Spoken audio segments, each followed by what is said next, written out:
Tidak ada hujan, tidak ada panas. Tiba-tiba reformis gadungan itu menyerukan gerakan People Power untuk menjatuhkan Presiden Jokowi di sebuah acara di Solo beberapa hari lalu. Entah atas perintah siapa reformis gadungan itu melontarkan provokasinya. Yang jelas, aku yakin reformis gadungan itu sudah mulai sadar bahwa ia sudah tua renta dan dinyatakan oleh sejarah telah gagal mewujudkan obsesi lamanya yang ingin jadi Presiden Republik Indonesia. Maka belakangan ia nampak lebih memilih peran sebagai sengkuni daripada menjadi raja yang sudah mustahil baginya untuk diraih. Amin Rais di era menjelang reformasi 98. Memang tokoh politik yang dahulu nyaris dapat memukau banyak orang. Saya sendiri pertama kali mengamati pemikirannya sejak tahun 1989 menjelang Perang Teluk I. 1990 hingga 1991 ketika Irak menginvasi Kuwait dan kemudian diserbu oleh pasukan multinasional pimpinan Amerika Serikat. Saat itu pemikiran Amin Rais melalui opini-opini politiknya banyak menghiasi media massa nasional dan daerah, mulai Kompas, Media Indonesia, hingga Jawa Pos. Namun dari situ saya sudah melihat inkonsistensinya pemikiran Amin Rais. Pertama, ia menghujat Saddam Hussein dengan menuduhnya sebagai politisi Syiah dan komunis karena latar belakang Saddam yang didukung Partai Ba'ath. Akan tetapi setelah rakyat Indonesia banyak yang bersimpati pada Saddam Hussein, Amin Rais tiba-tiba menjadi pendukung utama Saddam dan Irak di setiap opini politiknya.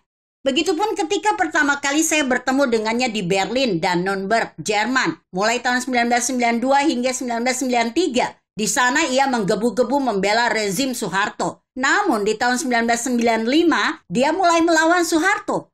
Padahal di tahun 1993 ketika saya ajak melawan Soeharto di hadapan almarhum Bang Imanuddin Abdurrahim yang di sampingnya ada Ilham Habibie, saya dibilangnya terlalu berbahaya. Anehnya, begitu bertemu saya di Bandung tahun 1997, saya diajaknya melawan Soeharto. Inkonsistensi Amin Rais juga terlihat dari sikapnya terhadap Prabowo Subianto. Di tahun 1998, Amin Rais gencar melawan Soeharto dan seluruh keluarga cendana, termasuk Prabowo Subianto. Maka tak heran Amin Rais pernah diancam mau dihabisi oleh Prabowo hingga batal melakukan aksi besar menjelang reformasi 98. Akan tetapi, di Pilpres 2014 dan 2019, kita lihat bagaimana Amin Rais habis-habisan mendukung Prabowo sebagai capres. Belum lagi dengan inkonsistensinya Amin Rais ketika mendukung Gus Dur jadi capres, kemudian malah melengsarkannya. Ini semua yang membuat saya harus menyebut Amin Rais itu reformis gadungan. Kita juga bisa pelajari di belakang gerakan Amin Rais dari waktu ke waktu. Selalu saja ada bohir atau konglomerat di belakangnya. Jika dahulu di belakangnya ada Fuad Bawasir dan kemudian Sutrisno Bahir, entah kemudian setelah itu berganti dengan konglomerat siapa lagi yang mendanai pergerakan Amin Rais ini. Sekarang Amin Rais mulai beraksi lagi. Sok-sokan mau melakukan gerakan People Power untuk menjatuhkan Presiden Jokowi. Memangnya Amin Rais itu masih mempunyai kekuatan? Apalagi selain bualan demi bualannya yang besar. Di usianya yang tua renta seperti sekarang, harusnya Amin Rais lebih banyak menghabiskan waktu untuk beribadah di masjid, entah jadi imam sholat atau daftar jadi panitia penyembeli hewan kurban. Bukannya terus-menerus memprovokasi orang untuk berbuat makar.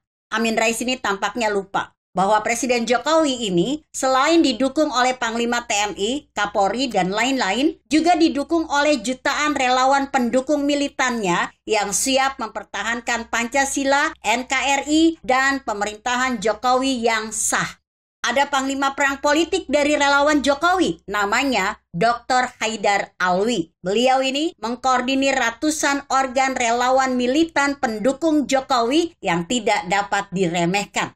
Dan meskipun Bang Haidar Alwi, begitu biasanya kami memanggilnya, tidak terlalu dikenal di kalangan politisi, namun Bang Haidar Alwi ini sangat dikenal di kalangan aktivis pergerakan. Sumbangsinya terhadap pertahanan negara dari serangan paham-paham radikal dan intoleran tidak kalah dibanding dengan apa yang sudah dilakukan oleh Menteri Pertahanan. Meski demikian, Bang Haidar tetaplah menjadi pribadi yang rendah hati dan jauh dari publikasi media. Kecuali kami sendiri yang berusaha memunculkannya.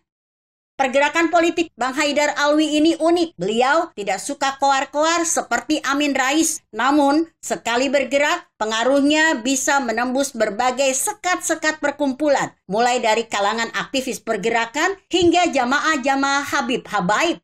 Mulai dari ormas-ormas kepemudaan hingga ke ormas-ormas keagamaan. Dibandingkan dengan Amin Rais yang hanya besar bicaranya, Bang Haidar Alwi jauh melampaui pengaruhnya. Maka, sudah sewajarnya Amin Rais segera bertaubat dan jangan ikuti jejak Denny Indrayana yang sekarang jadi gelandangan di Australia. Bela-belain SBY dan AHY, menuduh Presiden Jokowi hendak menjegal Anies Baswedan sebagai baca pres 2024.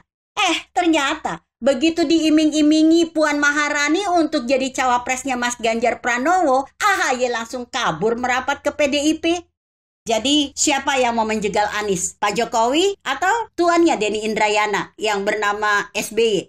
Amin Rais dan Denny Indrayana harus paham siapa Pak Jokowi yang sesungguhnya, yang telah lama dibentengi oleh ribuan bahkan jutaan relawan militan di mana Bang Haidar Alwi menjadi panglimanya. Begitu kira-kira. Artikel ini ditulis Saiful Huda EMS yang disadur dari redaksi Indonesia.com dengan judul People Power ala Reformis Gadungan. Bagaimana menurut Anda? Jika Anda berpendapat lain, tuliskan komentar Anda di bawah ini. Saya Emma Karisma 90.